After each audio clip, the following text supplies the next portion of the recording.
You know that feeling when you're wrapping a really expensive gift and your scissors catch and you just tear right through that beautiful, pricey paper? Oh, yeah, it is the absolute worst. You've ruined the material, and, well, now you basically have to start all over. Right. Now imagine doing that, but the paper is like premium aerospace composite or high-end upholstery. I mean, that is the really expensive reality traditional cut and sew factories face every day. Yeah, and it's exactly why overseas cheap labor is, suddenly losing to smart, automated American factories. Welcome to today's deep dive. We're unpacking how this shift is actually happening.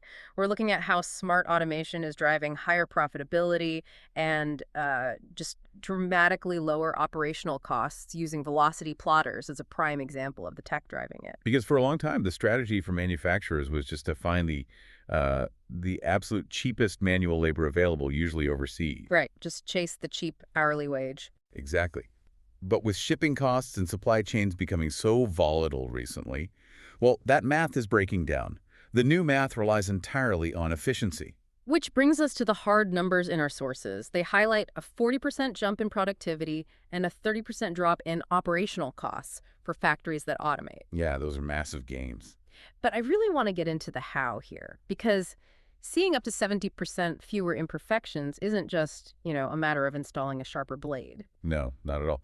The secret is algorithmic nesting. Algorithmic nesting. Okay, what is that exactly? So instead of a human eye trying to guess the tightest fit for laying out pattern pieces on a giant roll of fabric, a CAD system calculates it instantly. It shaves mere millimeters between pieces. Which doesn't sound like a lot at first. Right.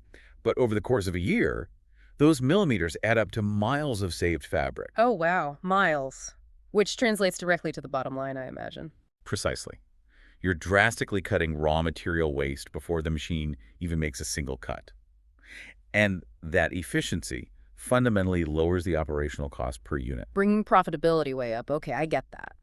But wait, 40% productivity is great for a massive corporate factory, sure. Yeah. But for a smaller mom and pop shop, I have to imagine the initial cost of all this automated gear is a massive pill to swallow. I mean, long-term ROI doesn't pay the rent tomorrow. That is a very fair point. So how are they actually surviving the transition period? Well, that capital investment is definitely the biggest hurdle. But the technology itself bridges that gap by instantly unlocking new revenue streams. Wait, really? How so? Take the V-Shoot camera system, mentioned in our sources. It doesn't just take a photo. It uses overhead optical recognition to trace the perimeter of a physical pattern. Okay. And then it translates those curves into vector lines in seconds. Completely bypassing the hours someone would normally spend tracing it manually on a digitizing board? Exactly.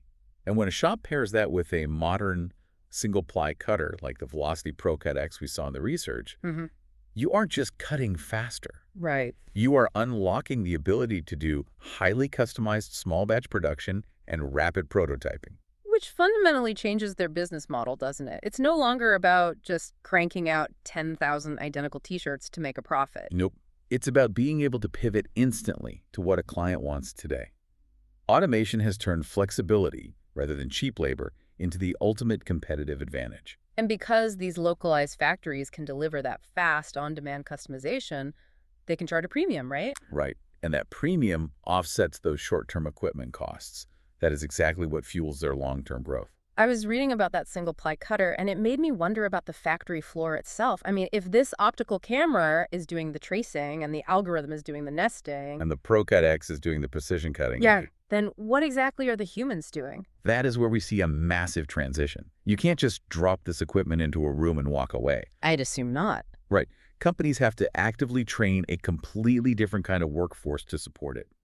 The floor shifts from manual laborers to highly skilled technical workers. Like, what kind of roles? We're talking CAD operators, machine technicians, automation specialists, production engineers. So you're trading raw physical labor for skilled minds managing intelligent systems. That's the trade-off. Automation allows domestic manufacturers to offset higher labor wages by being relentlessly efficient.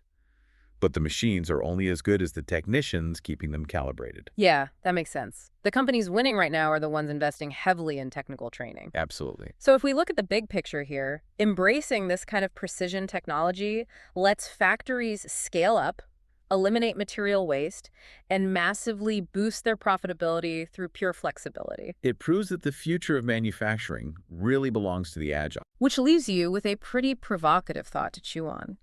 If smaller, localized, highly automated factories can now beat massive overseas manual operations on both speed and customization, Yeah. how long until this smart factory model completely reshapes the global supply chains for every single product you buy? I mean, it completely flips the script on where our goods come from. Thanks for joining us today to pull this all apart.